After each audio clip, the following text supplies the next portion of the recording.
Vamos começar então. Vamos orar. Obrigado, Senhor Deus, por essa noite, por esse tempo juntos, ao redor da Tua palavra, querendo aprender mais do Senhor, Te conhecer e conhecer tudo que o Senhor fala, ó Pai, sobre esse assunto tão importante para as nossas vidas, que é o dinheiro, Deus. Tenha misericórdia de nós nessa noite, abra os nossos corações, fale conosco, tira de nós a ansiedade, o medo com relação a esse assunto. Ajuda-nos, ó Pai, a entendermos a Tua vontade para as nossas vidas com relação a Ele. É o que nós te pedimos, em nome de Jesus. Amém.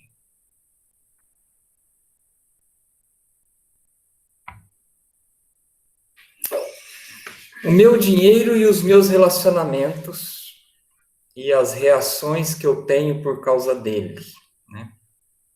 Eu penso que todo mundo está me ouvindo? Bem? Eu penso que nós... Obrigado. Se alguém quiser interromper, fazer alguma pergunta, fazer algum comentário, discordar, é só abrir o seu microfone e fazer isso, tá bom? E aí a gente conversa. Se não, eu vou até o final, e no final, se alguém quiser fazer alguma pergunta, pode ser feita no final também. Eu penso que nós reagimos às situações da nossa vida de acordo com o que nós pensamos sobre ela, né? Por exemplo, como que você reage a uma fechada no trânsito? Ou alguém que pega sua vaga no estacionamento do shopping, ou fura a fila na sua frente no banco, ou no pastel da feira. Como que você reage a um assalto, ao ser enganado por uma mentira, uma traição, a notícia de uma doença grave, da necessidade de uma cirurgia, ou mesmo diante da morte de uma pessoa querida, né? Então, eu penso que as nossas reações têm a ver com o nosso senso de justiça, com a nossa misericórdia, com paciência, com domínio próprio, com amor ao próximo, com amor à alma perdida. Então, nós reagimos de acordo com as nossas crenças e convicções de como nós nos relacionamos com aquele assunto, né? Então, as nossas reações não tem a ver sempre com a circunstância e o acontecimento pontual ali, mas tem a ver com as nossas crenças sobre aquelas circunstâncias e aqueles acontecimentos, né? Então, se nós reagirmos mal a algum determinado acontecimento, nós temos que estudar aquele assunto. Por que nós estamos reagindo daquela forma, né? Meditar nele, decorar versículos sobre ele, tomar conselhos, formar um pensamento sólido e bíblico sobre ele. Então, nós vamos começar a aprender a reagir a ele, conforme Paulo fala lá em Filipenses 4, no versículo 11, né, quando ele fala assim: eu digo isso não por causa da pobreza, porque aprendi a viver contente em toda e qualquer situação. Então, o viver em abundância ou na falta de recursos foi uma coisa que Paulo teve que aprender, né? Então, nós temos que aprender também sobre aquele assunto que a gente tem dificuldade e reage mal diante de Deus e dos homens, né? E temos que estudar aquele assunto até que nós consigamos reagir de forma correta quando aquelas situações surgirem, né? Então, eu vou colocar um versículo para vocês, eu queria que vocês pensassem sobre esse versículo, né? O quanto você realmente acredita nesse conselho que Salomão nos dá lá em Provérbios 22:1. Ele fala assim: mais vale o bom nome do que as muitas riquezas. E o ser estimado, tem algumas versões que falam, e o ter amigos é melhor do que a prata e o ouro. Você realmente crê no seu coração que zelar pelo bom nome de Jesus, de quem você é embaixador e representante, é mais importante do que as muitas riquezas? Você reage dessa forma? E você abre mão do dinheiro para não perder um amigo?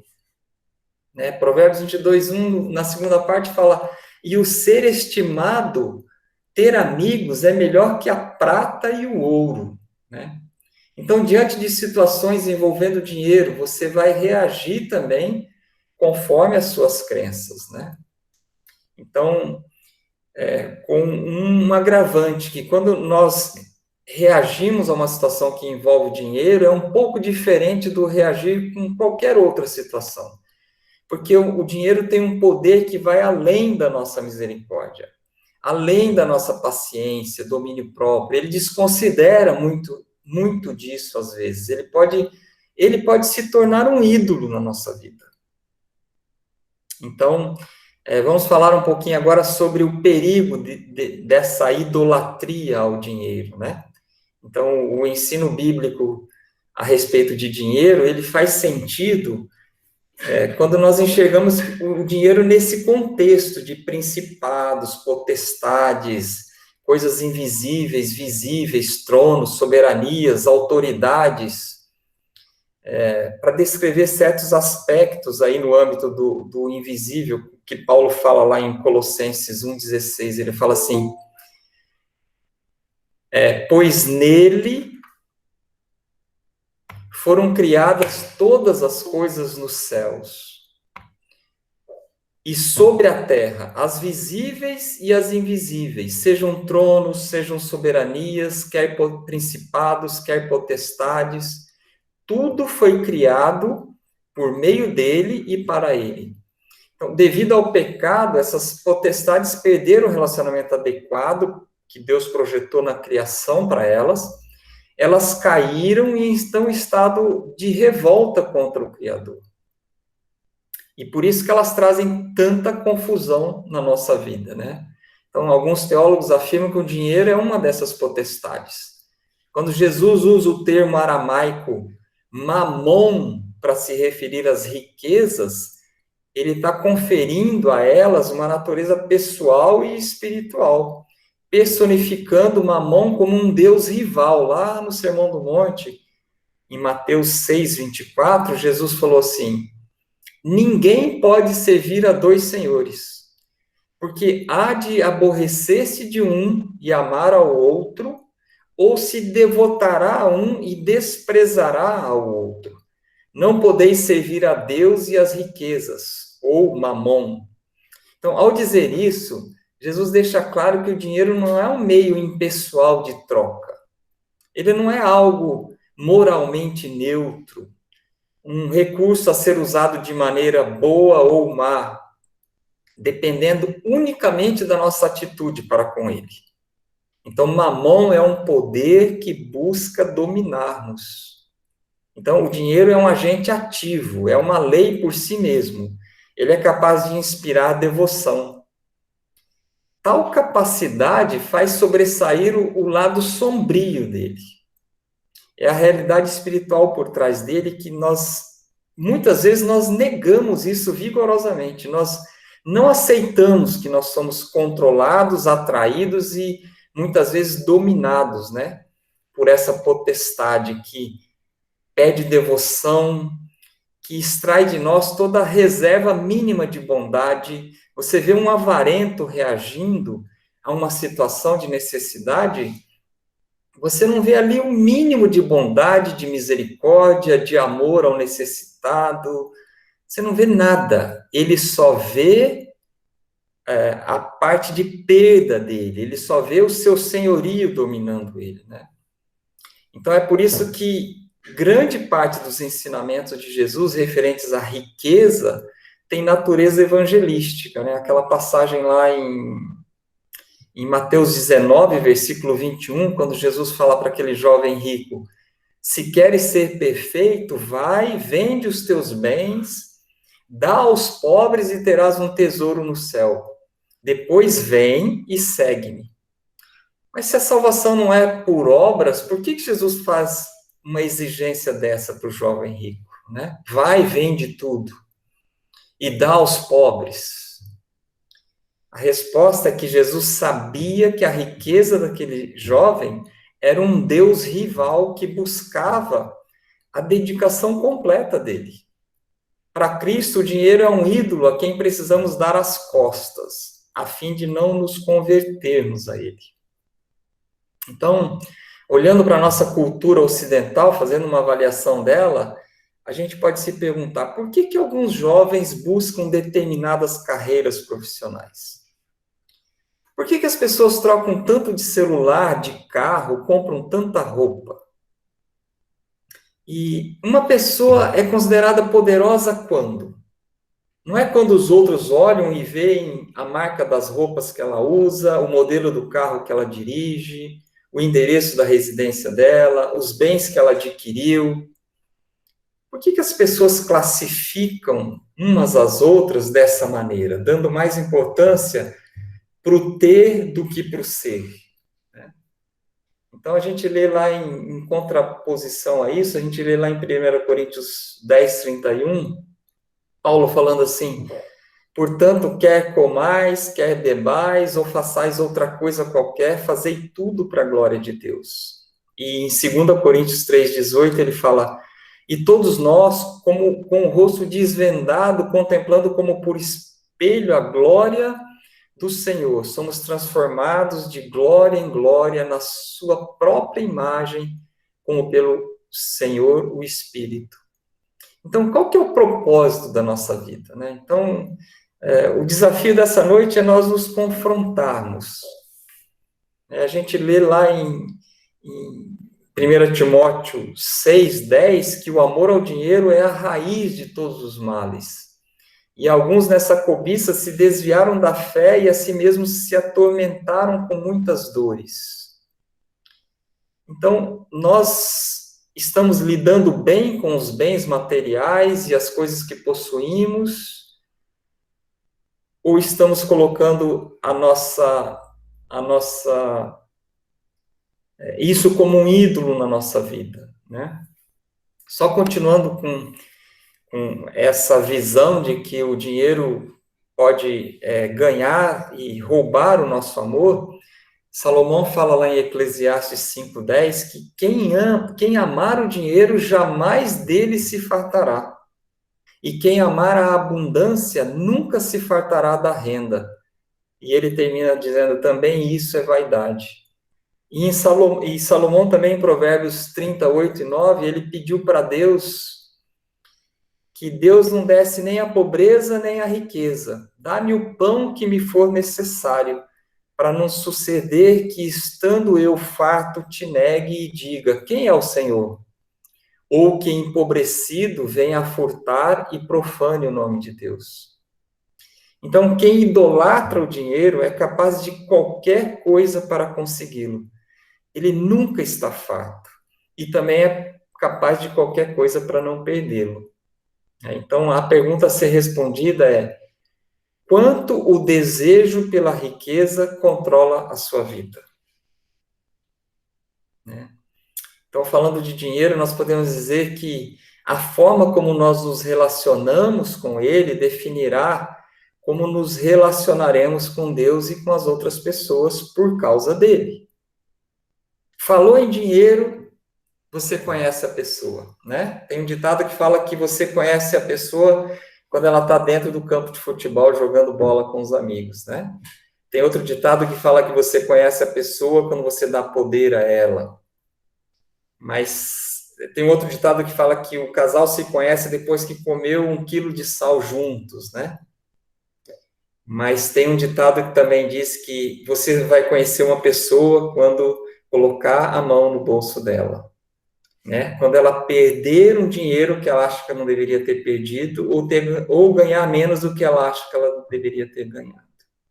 Aí você vai conhecer realmente o quanto o dinheiro é importante para ela ou não. Então, nós temos que tomar cuidado, porque o dinheiro ele pode ser o ladrão da nossa alegria. Ele pode ser um assassino dos nossos relacionamentos. Ele pode deixar você sempre inquieto, insatisfeito, sem a alegria pelo que Deus tem te dado, sem viver uma vida de contentamento pelo que Deus tem te dado. E ele pode também matar os relacionamentos que você tem, de acordo com as reações que você tem com ele, né? Então, eu fico perguntando aqui, eu acho que posso perguntar para cada um de vocês, né? quem não é casado, pode ser, a pergunta não cabe, mas pode ser com relação ao pai e à mãe, né? Alguma vez você já discutiu com a sua esposa ou com o seu marido, né? Isso acontece mais entre marido e mulher, porque entre filho e pais, é o pai que ganha o dinheiro, é o pai que decide sobre o dinheiro, então não tem muito isso, né? Mas entre marido e mulher existe muito isso. Vocês já discutiram por causa de dinheiro? Por causa do empenho e do tempo gasto na busca do dinheiro? Por causa do tempo de trabalho na busca do dinheiro? Por causa da perda de dinheiro, por causa da dependência do dinheiro, por causa da falta de dinheiro, né? Então, as pessoas discutem muito por causa de dinheiro. Porque tem muito dinheiro e está com medo de perder, ou porque tem pouco dinheiro e está querendo ganhar mais, ou porque não tem nenhum dinheiro e não sabe o que fazer. Então, um dos maiores pontos de discussão nas famílias é o dinheiro. Então, muitas pessoas não têm tempo para o casamento, não tem tempo para a família, não tem tempo para os filhos, não tem tempo para a igreja, e não tem tempo até mesmo para Deus. Por quê? Porque só se preocupa com o dinheiro e com as coisas terrenas, né? Então, tem gente que acorda de madrugada, tem gente que vai dormir tarde, tem gente que só se preocupa com o dinheiro assim, mas não apenas com a moeda, né? O dinheiro passa a ser o ídolo, o mamon da vida da pessoa, né? E nesse altar, não sei se vocês já pararam para pensar nisso, mas vivendo essa vida no nosso meio, tem gente que vive, tem gente que morre correndo atrás do dinheiro. Tem gente que casa, tem gente que se separa por causa do dinheiro, tem gente que mente por causa do dinheiro, tem gente que corrompe, tem gente que aceita ser corrompida. Então, por quê? Porque só se preocupa com as coisas terrenas. E muitas vezes estão dentro das igrejas e confessando que Jesus Cristo é o Salvador e Senhor das suas vidas. Então, o convite de hoje é você parar para pensar o quanto o dinheiro influencia a sua vida e o quanto ele toma do seu tempo e das suas energias, né? Então, a gente vive hoje num mundo de globalização, né? O mundo se tornou uma grande aldeia com a internet, né? Se a Bolsa de Tóquio, lá em Singapura, tem um soluço, a Bolsa no mundo inteiro soluça junto, né? Então, 2008, a crise imobiliária, aquela bolha imobiliária nos Estados Unidos, afetou a economia do mundo todo, né? Então, hoje os estudiosos e escritores dizem que mais de 50% da economia do mundo está nas mãos de pouco mais de 100 empresas particulares. Então, hoje, a grande questão não é se você é de direita ou se você é de esquerda. A questão é a quem você está obedecendo e quem paga a tua posição de direita ou de esquerda, né? Então, dizem, por exemplo, que a Toyota é mais rica que a África do Sul, que a GM é mais rica que a Noruega, que o grupo Walmart é mais rico do que 150 países, né? Então, até aí nós não vemos nenhum problema, né? Mas o problema é que essas empresas, elas querem mais do nosso tempo, elas querem mais do nosso dinheiro. Elas nos distraem e nos levam ao consumismo. E aí nós entramos no discurso delas, né? Então, dizem que na década de 50, nós consumíamos 5 vezes menos do que consumimos hoje. Às vezes você assiste um filme com aqueles carros antigos, o pessoal se matava para ganhar $100, né? Você fala assim, mas que absurdo. Por quê? Porque $100 era muito dinheiro naquela época, né? Então, hoje a gente consome muito mais com muitas outras coisas, né? Então, nessa pandemia aqui em casa, por exemplo, a gente teve que reduzir a nossa entrada de dinheiro em casa em 25%. Então, nós analisamos tudo. Nós analisamos aluguel, nós analisamos carro, nós analisamos comer fora, nós analisamos internet, e nós conseguimos reduzir 31%. E isso não diminuiu o nosso nível de contentamento. Eu amei comer em casa. A comida está muito mais gostosa. Eu não pago nada. E é uma comida maravilhosa, muito mais saborosa. Então, muitas outras coisas melhoraram e não pioraram. Nosso nível de contentamento continuou o mesmo ou até aumentou.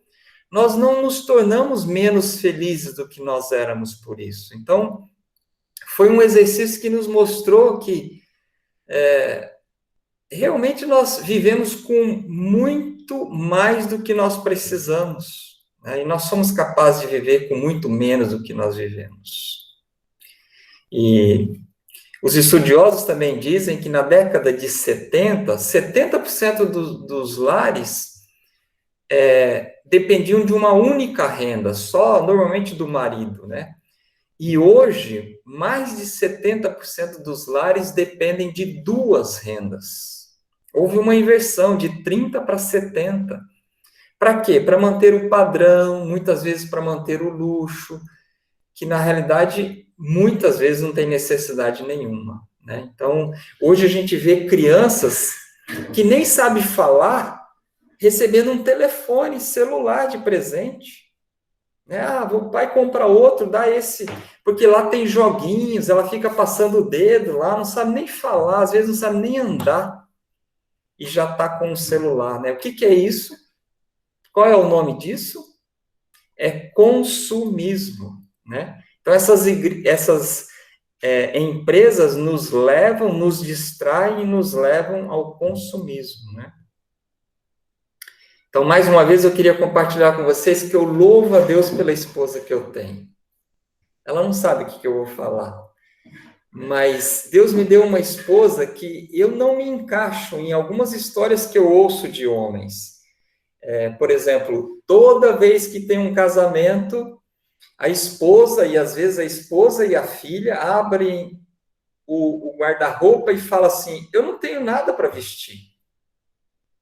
Aí esse marido vai lá e abre o mesmo guarda-roupa e conta quantos vestidos tem lá, quantos pares de sapato tem lá, quantas bolsas tem lá, e ele questiona, mas como você não tem nada para vestir? É lógico, eu não tenho nada novo para vestir, né?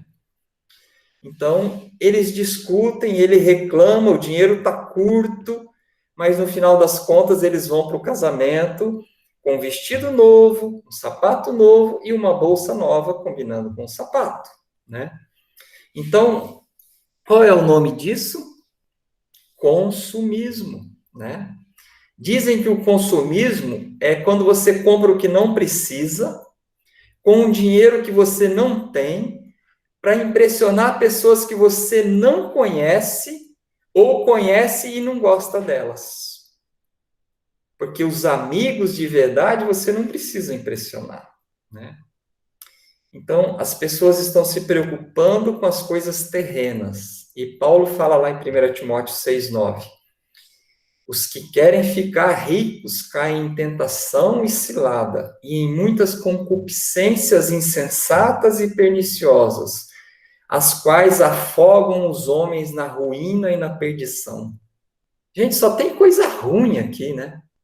Ficar em tentação, cilada, concupiscência, insensatez, se afogam em ruína e perdição. Por quê? Porque querem ficar rico, porque passaram a amar o dinheiro, né? E no versículo de 6 a 8 desse mesmo capítulo, Paulo fala assim, grande fonte de lucro é a piedade com contentamento, porque nada temos trazido para o mundo, nem coisa alguma poderemos levar dele. Tendo sustento e com que nos vestir, estejamos contentes, né? Então, tem uma história que fala que o John Rockefeller, aquele que foi o primeiro bilionário do mundo, né, ele falou que o homem mais pobre que ele conhecia era aquele que só tinha dinheiro, né? E, além disso, algumas pessoas complementam essa fala dele dizendo que as pessoas mais felizes são aquelas que chegam em casa com a roupa suada depois de um dia de trabalho, tomam um bom banho, comem um bom prato de arroz com feijão, é brasileiro esse, né? E dormem uma boa noite de sono. Esses são os mais felizes. E mesmo quando o John Rockefeller morreu, No enterro, dizem que um curioso encostou no contador dele, né, e perguntou, e daí? Quanto foi que ele deixou? E o contador respondeu para ele, tudo. Ele não levou nenhum centavo, né? Então, nós não vemos caminhão de mudança em enterro, nós não vemos gaveta no caixão, nós não vamos levar nada desse mundo, né? Então, se não vamos levar nada desse mundo, por que nós corremos tanto por causa do dinheiro? Se nós precisamos de tão pouco. Se nós colocarmos o nosso coração no dinheiro, nós nunca vamos ser felizes. Não sou eu que estou falando isso. É a palavra de Deus que está falando disso. O dinheiro é um mito. Ele diz para você que ele traz segurança e felicidade, mas isso não é verdade. Se fosse verdade, todos os ricos seriam felizes, não é isso? Se fosse verdade, o maior índice de suicídio não estaria na classe média alta e classe rica do mundo. Nós temos que nos lembrar nessa noite que só Jesus satisfaz o nosso coração. Só Jesus preenche o vazio da nossa alma. Só Jesus dá sentido à nossa vida. É por isso que esse mesmo Jesus falou lá no Sermão do Monte, capítulo 6 de Mateus, versículo 20. Ajuntem para vocês tesouros lá no céu, onde a traça e a ferrugem não corroem, e onde ladrões não escavam e nem roubam. Põe o seu coração em Deus e não no dinheiro, e você será feliz. Então, a busca ao dinheiro nos traz o mal do século, a ansiedade. A ansiedade no grego significa apertar o pescoço, sufocar. E Jesus falou, não andeis ansiosos de coisa alguma. Uma ilustração da ansiedade, um autor diz que é como você ser crucificado entre dois ladrões. O remorso por causa do passado, que você não pode mudá-lo, e do outro lado, o medo por causa do futuro, que você não pode prever. Então, quando você pensa que você está amando e correndo atrás do dinheiro, você está trazendo para a sua vida muita ansiedade, né? E a ansiedade também é sinônimo de incredulidade, né? E Jesus nos alerta sobre isso no mesmo capítulo de Mateus, no versículo 23, capítulo 6, ele fala, porque os gentios é que procuram todas essas coisas. Descansem em mim. Não andeis ansiosos, Paulo fala lá em Filipenses 4, 6 e 7, de coisa alguma. Em tudo, porém, sejam conhecidos diante de Deus as vossas petições, pela oração, pela súplica, com ações de graça. E aí vem o remédio para a ansiedade, né? E a paz de Deus, que excede todo o entendimento, guardará os vossos corações e a vossa mente em Cristo Jesus. Então, caminhando já para o nosso final, eu queria que nós nos apegássemos a essa ideia de que nós temos que ter consciência de que o dinheiro vai afetar todas as áreas da nossa vida. Se nós não soubermos lidar com ele, buscando primeiro a sabedoria do alto, o conhecer a Deus, o louvar a Deus, o adorá-lo, o obedecê-lo e permitir que ele seja o nosso verdadeiro Senhor. Porque a Bíblia fala muito sobre isso, né? A gente, voltando um pouquinho mais para Provérbios e Eclesiastes, fala assim, de que serviria o dinheiro na mão do insensato para comprar a sabedoria, visto que não tem entendimento? Porque a sabedoria serve de defesa, como de defesa serve o dinheiro. Mas a excelência do conhecimento é que a sabedoria dá vida ao seu possuidor. O dinheiro não dá vida. Ele pode te proteger de alguma coisa, mas ele não te dá vida. Então, nós devemos ser sábios no nosso relacionamento para com o dinheiro, para que isso não afete o nosso relacionamento com Deus e com as pessoas, né? Cabendo aqui algumas perguntas, algumas pessoas aqui, 3 pelo menos de nós, eu sei que já passaram por partilha de bens diante da morte de um ente querido, né? Então, como que nós vamos nos portar na partilha da herança dos nossos pais? Você sabe como que você vai reagir a uma partilha? Você sabia que tem irmãos que não se falam mais por causa de partilha de bens? Como que nós vamos nos relacionar com os nossos parentes se nós tivermos negócios com eles? E com os nossos amigos que estiverem em necessidade ou se nós tivermos negócios com eles? Como nós vamos nos portar no relacionamento com as pessoas mais pobres, com os empregados, com os prestadores de serviço que nos servem? A nossa visão sobre o dinheiro, a nossa crença sobre o dinheiro vai influenciar no nosso relacionamento com as pessoas, né? Então, algumas perguntas para serem respondidas, né? Se você pudesse escolher o seu salário, quanto você gostaria de ganhar? E por quê? As finanças exercem um papel de carrasco em sua vida? Você vai ser feliz ou mais feliz se ganhar mais? Então, é um assunto muito vasto, muito vasto. A gente não consegue falar sobre ele em 40, 45 minutos, né?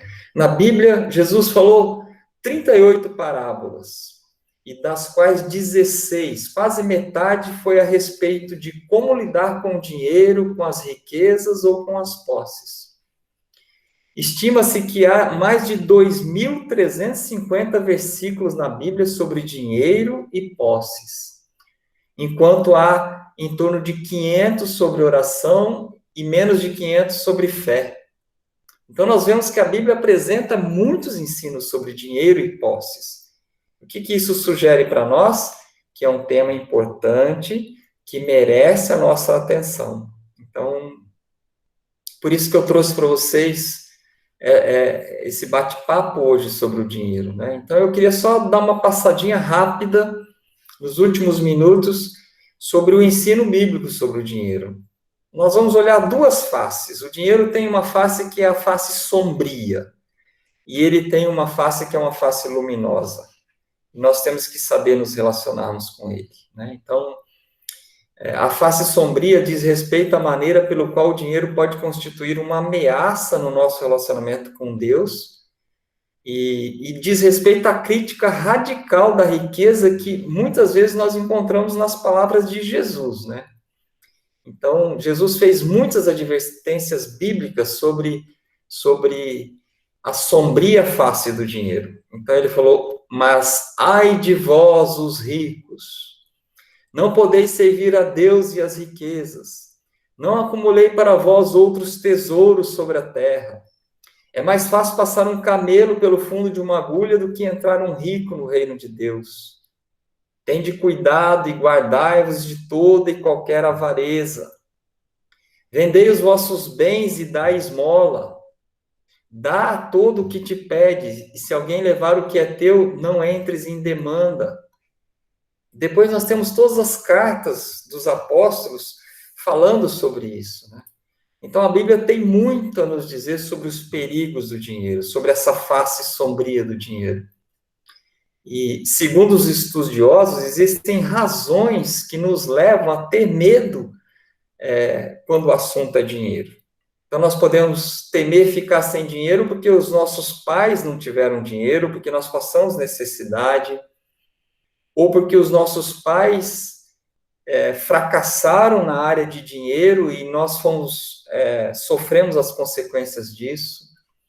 Então, ou porque nossos pais viviam ansiosos por causa do dinheiro e passaram essa ansiedade para nós. Então, sem diminuir a importância desses questionamentos, basta nos saber que à medida que nós seguimos os conselhos de Deus expressos na sua palavra, esses nossos temores, esse medo se vão.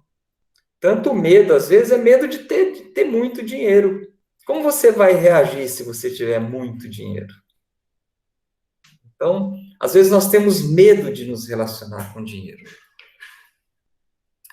E a face luminosa do dinheiro que destaca como o dinheiro pode ser usado para intensificar o nosso relacionamento com Deus e beneficiar o nosso próximo.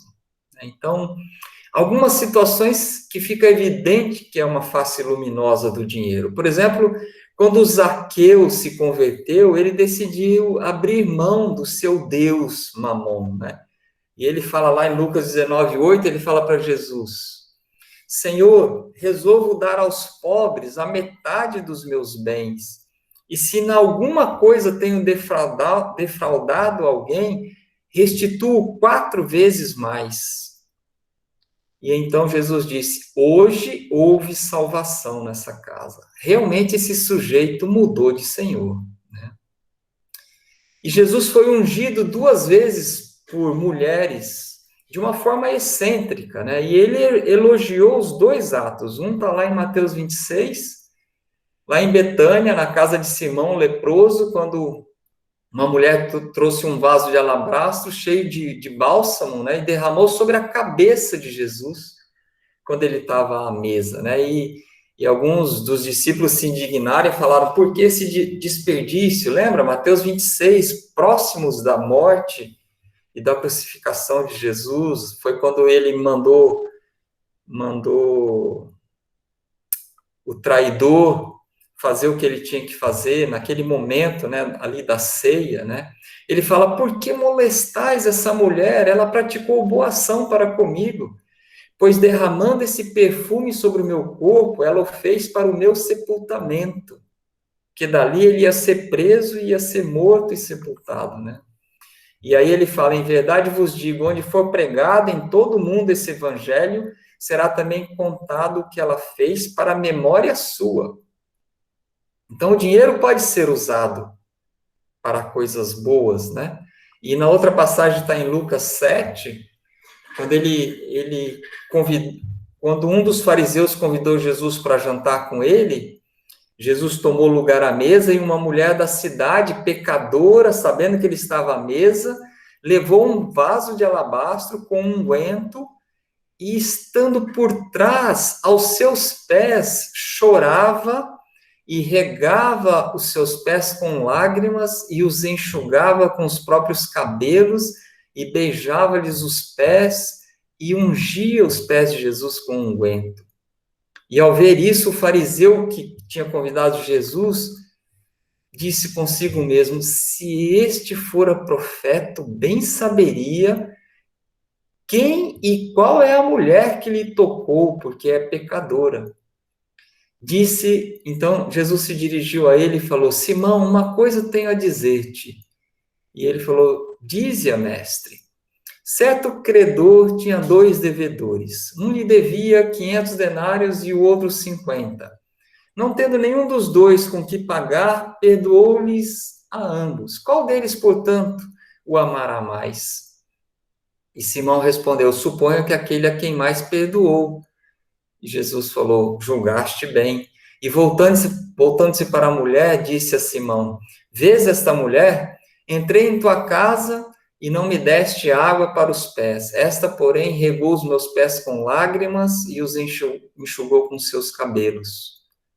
Não me deste ósculo. Ela, entretanto, desde que entrei, não cessa de me beijar os pés. Não me ungiste a cabeça com óleo, mas esta com bálsamo ungiu os meus pés. Por isso te digo, perdoado-lhe são os seus muitos pecados, porque ela muito amou. Mas aquele a quem pouco se perdoa, pouco ama. E disse a mulher: perdoados são os teus pecados. Então, muitas passagens, nós temos a do bom samaritano, só para a gente terminar, né? Jesus contou a passagem do bom samaritano e lá no final ele gastou os denários, pagou o hospedeiro, falou: põe na minha conta, e no final Jesus pergunta: desses 3 te parece ter sido o próximo do homem que caiu nas mãos do... Quem desses 3 parece ter sido o próximo? E o intérprete da lei responde: o que usou de misericórdia para com ele, né?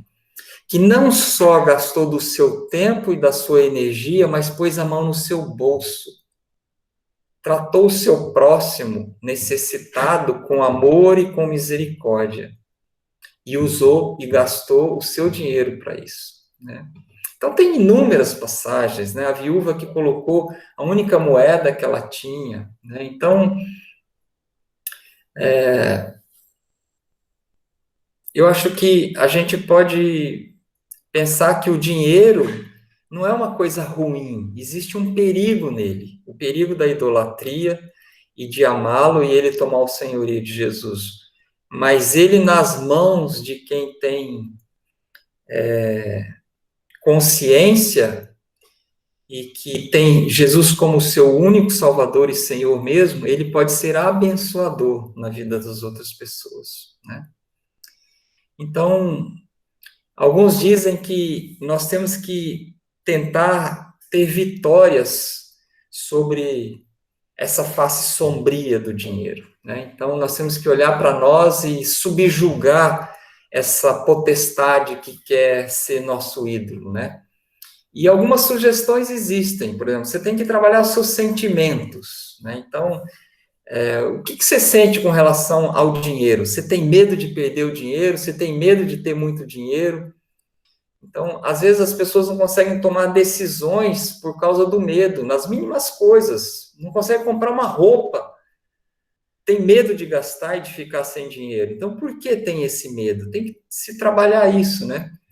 A prosperidade, eu já vi um amigo uma vez, ele falou para mim uma coisa, ele trocou de carro, falei, puxa vida, que Corolla bonito, cara.